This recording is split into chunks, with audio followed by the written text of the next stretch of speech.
Okay, let's start off here with a little bit of college football here, and this is from Greg. He goes, Lee and John, any chance Washington State and Oregon State join the Mountain West Conference and make it 14 teams? No, they are committed to try to get to a Pac-12.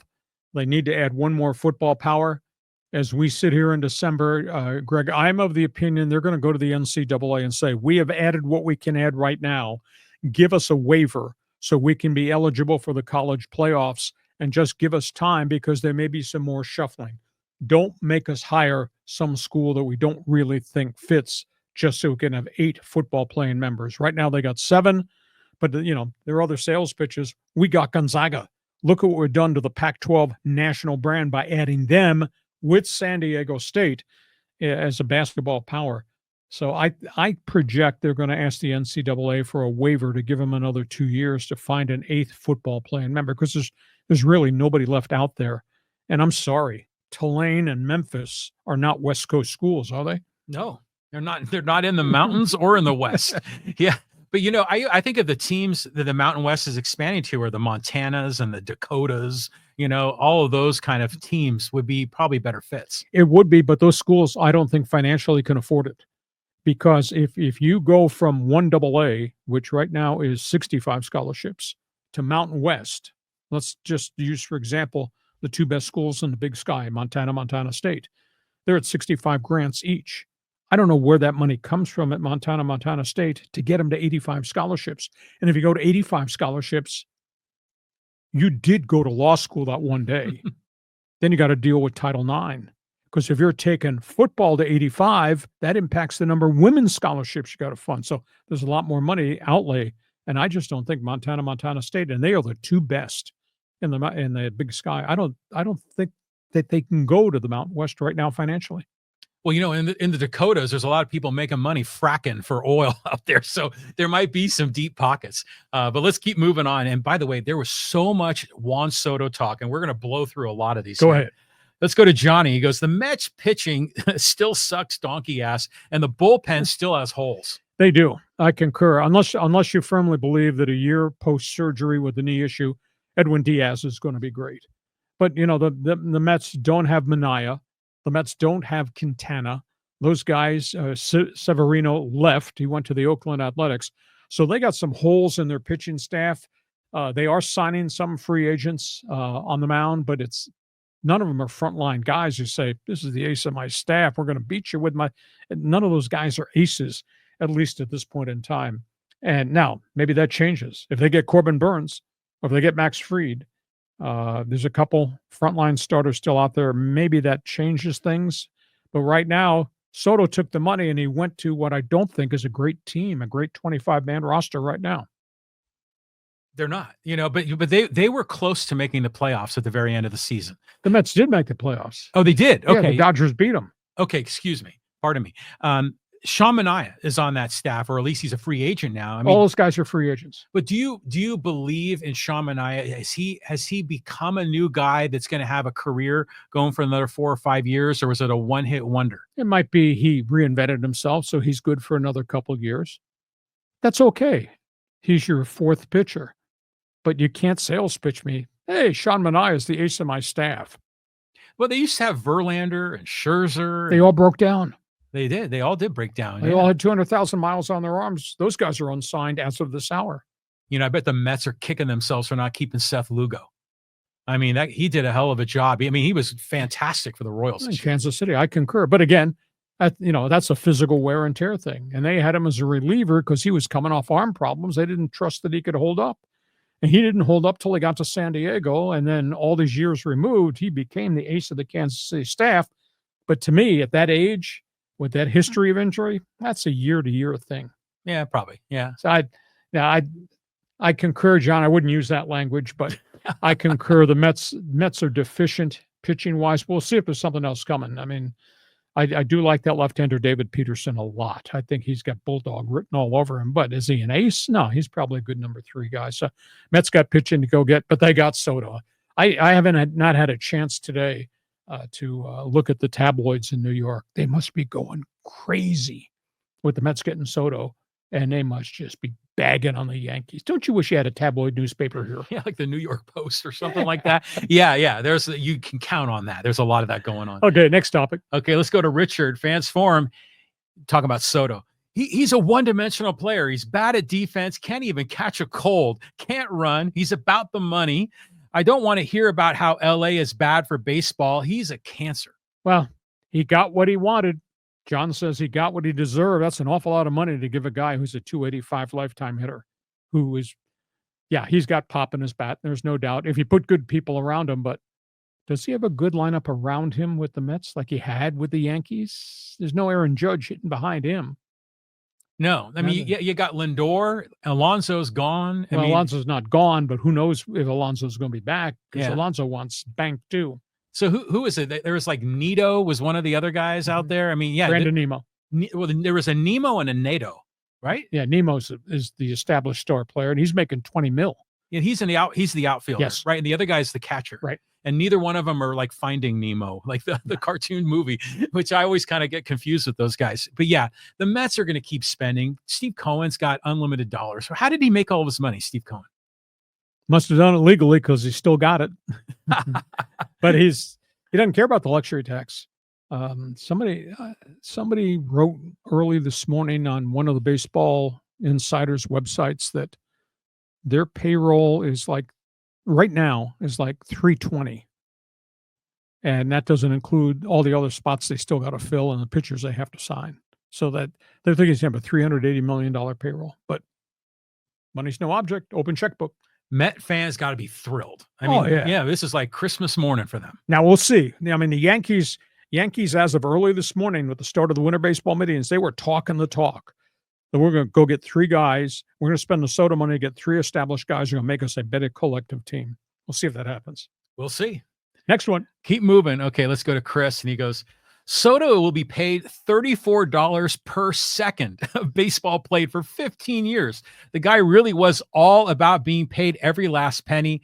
He's a bat-swinging mercenary, marginal improvement for the Mets after Alonso leaves, but a bad rotation. Enjoy him, Queens. Yeah, he does hit well at Citi Field. And again, he's going back to the National League East, which has got some bandbox ballparks. So it'll be interesting to see how he copes with the contract. But he coped in New York. I mean, the media pressure on him, because every press briefing in that clubhouse somewhere, somebody asked the question, free agency, how you handling it?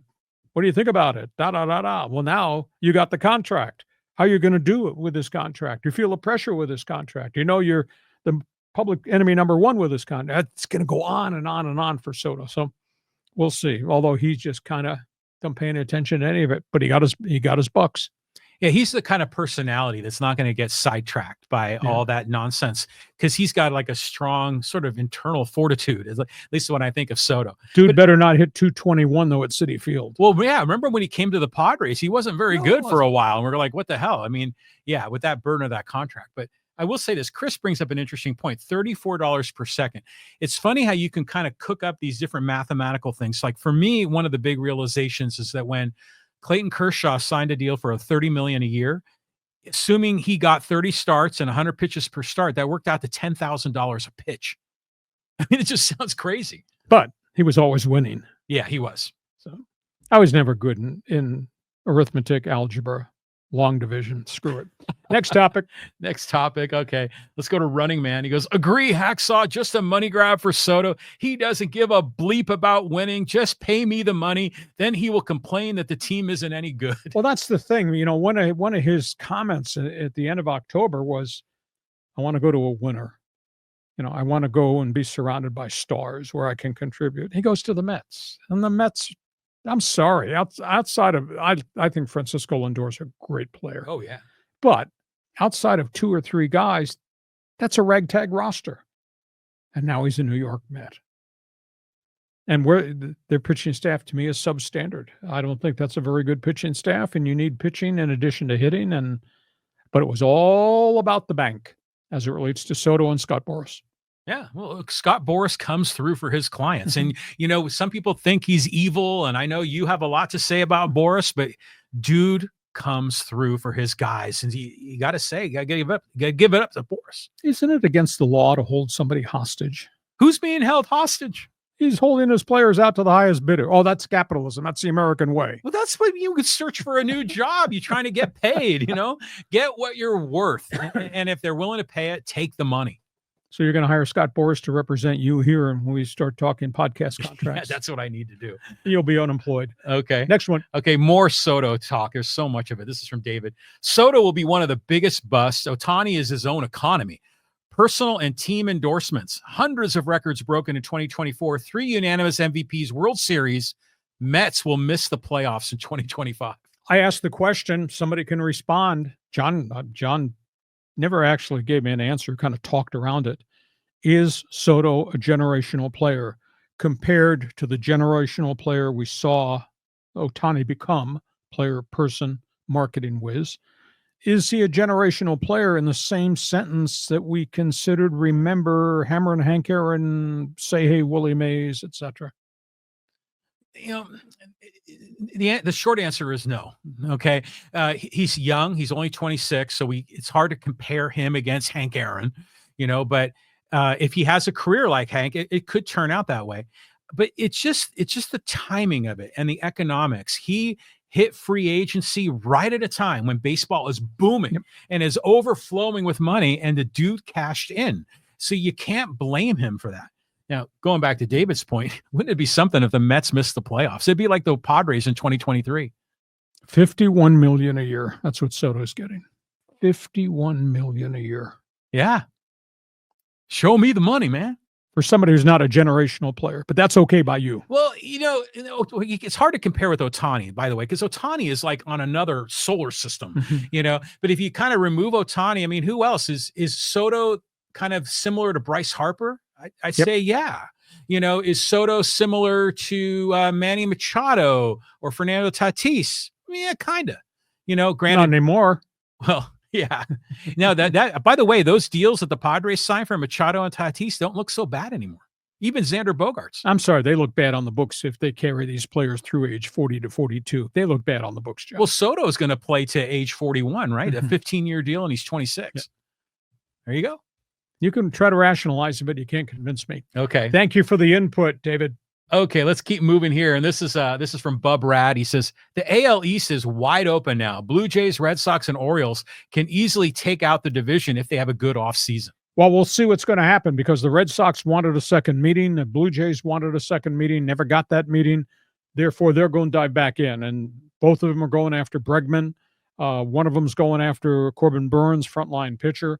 So there's more transactions to take place. There's still a significant number of quality players that are available in free agency, even though some names have started to drop off the board within the last 24 hours. So we'll see how quickly some of these other dominoes fall and where those guys relocate to. You didn't mention the Rays. Poor Rays. Poor Tampa. Yeah, they got trouble. But, remember the AL East has always been such a competitive division. All the big boys in that division. I made the comment about, I know Mike Elias, general manager of the Orioles, came from the Astros organization. And I thought to myself, because he inherited a really bad situation, that thing had deteriorated in Baltimore, something fierce. We were losing 100 games every year. Yeah. And one season, I think they lost 117. And I thought to myself, he's going to be the general manager in Baltimore. That's great. But he's going to be the general manager in Baltimore in the American League East. And that's when the Yankees, the Red Sox, and Toronto were bad boys. How do you rebuild? You got to play all those teams, so many games every year. What a nightmare. Yeah, it's funny to talk about the Blue Jays. Don't you get the sense that the Blue Jays are just desperate to be relevant? And they're willing to spend the money. It's like, someone come up here to Toronto, give us some love. And they just keep getting spurned, for the New York teams. And you know what's going to happen a year from today? A year from today, when the baseball meetings open, Vlad Guerrero is going to be a free agent. So he might not be in Toronto in the 416 area code for a long, long time to come. You're good with area codes, by the way. Damn right. A talk show host. I called all those area codes. Yeah, you do it all. Okay, let's keep moving. Let's talk a little college football playoffs. And Manga says, watch out for SMU. Really dangerous. They got up off the deck. I mean, they were getting stomped by Clemson. I thought, oh, this is going to be one of John Riley's 50-7 blowouts. And they really came back. Kevin Jennings just played his guts out. So, they're in the playoffs. I just don't think from a talent depth standpoint that SMU probably has the equal ability. But boy, they're good offensively, and they do chuck it around that field. And Jennings has gotten progressively more dangerous as the season's gone on as a starting quarterback. So, hey, SMU deserved to get there. A lot of screeching that SMU shouldn't be in this playoff, that it should have been Bama or should have been somebody else. But they earned it. I mean, they lost 2 games, and they obviously lost to a really, really good, Georgia team or a Clemson team. Well, have you heard this argument that SMU had to play an extra game against a tough opponent in their conference championship, and Alabama didn't? So should SMU be penalized for losing to the champion of the conference when Alabama wasn't even in the championship game? Yeah, but Alabama's response is, we play in the toughest conference in the country. Do you know how many quality ranked teams we played all year long, and we beat virtually all of them? Alabama's saying, well, we're going to have to reconsider now what we're doing in terms of schedule. You mean you're going to drop Mercer from the schedule? Mercer, who they played in week 11? That Mercer? Mercer. I remember those guys every once in a while. They show up in March Madness.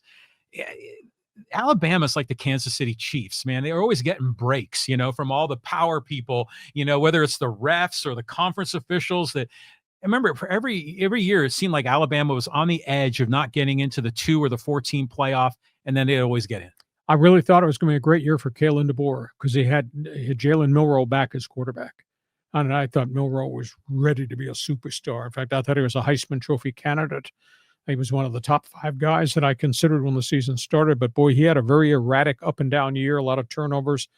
Bama was good, but Bama was not unblemished. I mean, they got bloodied a couple times, and that's why they're out of the playoffs. They're not happy at all. Well, call the guys in Tallahassee, ask them how they felt a year ago today. The same thing happened to Florida State, and Florida State was unbeaten. They lost their quarterback, and they got bumped. Okay. Keep moving. Okay, let's talk some puck with Derek. And he says, Trouba is pretty much cooked. Well, we'll see. He's got miles. There's no doubt about it. But sometimes it changes scenery, change in working relationships. He's going to play for a pretty good coach in Greg Cronin. They want him to be a leader. And that's such a young franchise. They really need somebody with persona who's had success, and I think Trouba has had a lot of success. All they did was give up a back-end rotation defenseman and give up a 4th-round pick. So if he can come in and kind of find the fountain of youth, then maybe he gives them the final couple of good years on that contract. There's a lot of intangibles a lot of people think he can give them just because of who he is. Yeah, but it's that veteran that joins the young kids and kind of shows them the way. Pick up the flag, follow me. Yeah, exactly. And he doesn't need to be at the prime of his career to be able to do that. As long as he's not a -20. Yeah. And can't move and can't get the puck out of the zone and can't clear it from in front of the net. But the hockey people that I emailed with after this trade said, pretty good acquisition. They didn't pay a big price, except they did spend a lot of free agent money that they had in their checking account to take on that contract. Yeah, well, you got money, use it. Okay, let's keep moving. Let's go to Patrick and more Soto talk. Plain to see Soto has no loyalties to any team. Hope the Mets don't think this one guy is going to win them any kind of a championship. Well, it's interesting because his persona is really different than Peter Alonso. Alonso's become kind of a cult figure in New York. Yeah, he is. Grinder, home run hitter. Yeah, he strikes out, throws bats, etc. But he's there. He plays every day. He's just got a different personality than Soto. And again, I've dealt with Soto. I've been in that Padre clubhouse with Soto. I was kind of turned off because Soto was all about Soto. And I just got the sense that everything that was coming out of Soto's mouth was what Boras told them to say. Soto is just different than Peter Alonso. Be interesting to see if they keep Alonso. They have to pay him. I mean, because he did hit 41 home runs or whatever it was this past season. Be interested to see if he stays there because he's a cult figure there. But as you said, right guy, right time, right place, right amount of money because the money's available. All the stars align. But by the way, don't you think Pete Alonso's nickname, the Polar Bear, is just perfect? Yeah. I mean, it's not just because he's big and white, but he's kind of the shape of his body is like a polar bear. The correct word is thick. Yeah, exactly. So, I mean, I think he is a character. But to this other comment about Patrick said Soto has no loyalties, I strongly disagree. Soto is loyal to Steve Cohen and the Mets. I mean, he just signed a 15-year deal. I mean, so, that's loyalty, right? At the end of the day, He was offered $440 million, which was mega money by the Washington Nationals. And there was a stretch of time where I said, look at the roster that Mike Rizzo has put together. Because at that point, it was Rizzo and it was Trey Turner. And at that point, it was Steven Strasburg. And they had a young outfielder. I think his name was Victor Reyes, who everybody projected he was going to be a star also. He got badly hurt, and his career just kind of filtered away. But at one point, they had all these guys, and then Soto turned down that money, and the whole thing unraveled. And Washington had to go into rebuild mode, and then Strasburg was forced into early retirement because of all the shoulder surgeries. But at one point, they had won, and at one point, they had all these good young guys together. Well, the Nationals are better off for trading him. I mean, they got C.J. Abrams and Mackenzie Gore and James Wood, all these really top prospects from the Padres. I think the Nationals are going to be fine. I think the Padres did good on the trade with Soto as well. Which was then an offshoot to get Dylan Cease. Right. Yeah. So that was all very creative moves by A.J. Preller, kind of working it. But yeah, here we go. All I know is by the time A.J. comes back, I want to see gift wrapped under my tree Roki Sasaki. And if you can add one other pitcher to go with Sasaki, and maybe it's Bueller, maybe it's Flaherty. If you could add one more guy, maybe it's Crochet. If you could give me 2 pitchers underneath my Christmas tree back here, that's a pretty good Christmas gift to Padre fans if you can execute it. Yeah. I mean, clearly they got to get more pitching because you can count on Cease and King and Darvish. And after that, it's a lot of question marks. Yeah, very much so. I mean, Randy Vasquez, yeah, Johnny Brito. And I like Waldron. Yeah, he's fun to watch. But that's kind of like a lump of coal in my stocking if you're telling me, hey, we're going to win with these guys. Yeah, but Preller is not done. He's got work to do. You can count on that. Patrick, thank you for joining us. Fans Forum, next one. Okay, let's go here to Daniel. He goes, touchdown San Diego from Baja to the Canadian Rockies. This is sports talk. I don't care if you're first, second, or third in the rotation. If you are patient, I will get to you. That's the long form for the short form that I used occasionally when I was making comments towards him. Get off your ass and get on the air. Come on, John. John, first-time caller, long-time loser, Poway, or whatever that rhetoric was. Oh, no, I only directed that towards Raider fan. I remember I called into the show in the late 1980s. The call to you, and I was doing rotisserie baseball in the early days, and the Padres had Bip Roberts for leading off, and then Tony Gwynn was the number 2 hitter, and Tony Gwynn wasn't stealing as many bases. And for me and my fantasy team, I needed him to steal more. And I called you. I go, what do you think? Why isn't Tony Gwynn running as much? And, by the way, he was getting a little bit heavier at that point. You think? Yeah. And you had said, well, he's a number 2 guy. He's just trying to punch the ball through the open hole and on the left side. and it was just classic Hacksaw back in the day. Ask a question, get an answer. There you go. Don't like the answer? Too bad for you. Hey, I want to go back to David here. He wanted to bring up a follow-up. He says, my point here is that the Otani contract is generating a lot of money for the Dodgers and himself. Soto going to be a bust. Well, I don't know that Soto's going to get, because maybe Soto doesn't need it because of the contract he just signed. Soto's not going to get those type of endorsements in New York City. Aaron Judge has some, but not to the magnitude of a global personality like Otani. I went back and I counted 15 different Pacific Rim corporations that have signage in and around Dodger Stadium. Yeah. 15. Airlines, car manufacturers, food, clothing, travel agents. I mean, if you just if you just Google Dodger Stadium and you get a picture, count how many outfield signs all come from the Pacific Rim. All that happened since the Otani signing. So, I mean, the Dodgers are raking in volumes of money by virtue of the marketing of the superstar, and he's got his own personal contract. I was told he makes $50 to $60 million a year just on endorsements, aside from what his baseball salary is. Wow, man, it's a good time to be alive if you're an athlete. I mean, and it's good. I mean, a lot of people are angry they're making so much money because they're regular people don't make that kind of money. But you just got to love it. These guys are they're doing what they love and they're getting paid huge money to do it. And we love them for it. And we watch them and we spend money on them. everyone's happy except some of these bitter people that don't like guys having success. Just don't hit 221 wearing my uniform next year. Yeah, there you go. Okay. Hey, couple here on social media. Boys, what a busy day today. Oh my God, there's a ton going on here. Let's go social media. Okay, let's talk about Preller. AJ Preller. This is from Bone. He says, same narrative as last year, and the roster is one of the best in baseball. Let Preller cook. I'm not sure I understand what let Preller cook means, but go ahead. You know that demographic. No, it's the Padres. You know, he's going to work the roster. He's going to find guys, boots on the ground. He's going to make deals. That's what Preller does. That's who he is. I was with him Friday night. That's who he is.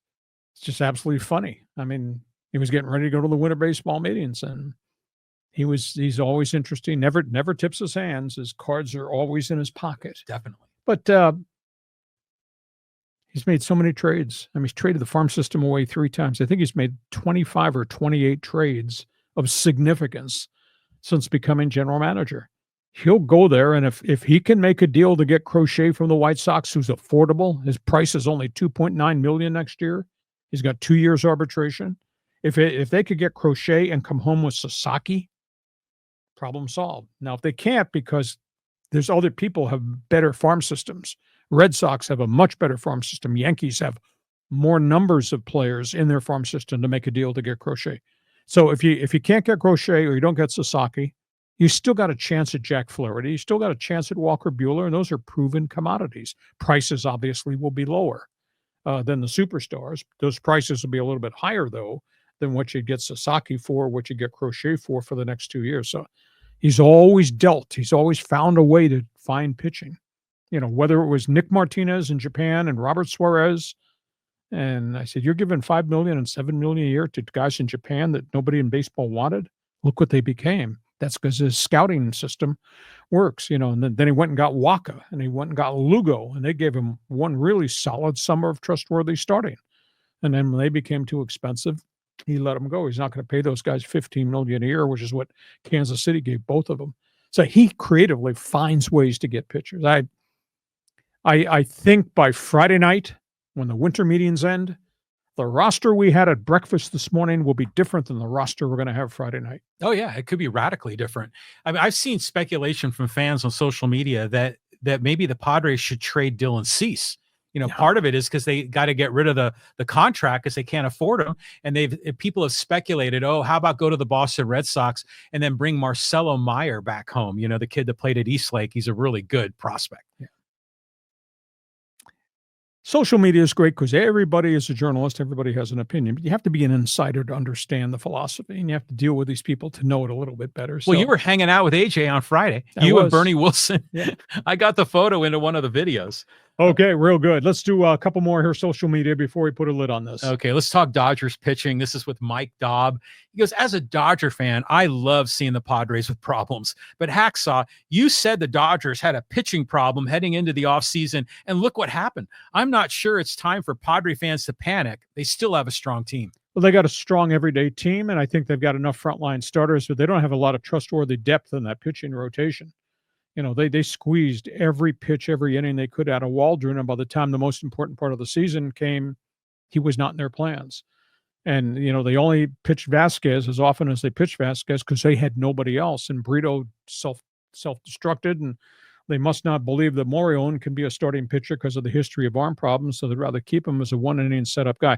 So they're going to need to go find some depth along the way. Dodgers did have problems. My God, the Dodgers, at one point, the bullpen had an ERA of over 6, and at one point, the rotation was just a disaster. And we did the survey of how many surgeries they had. They've had 9 pitching surgeries this past year from spring training right up till November.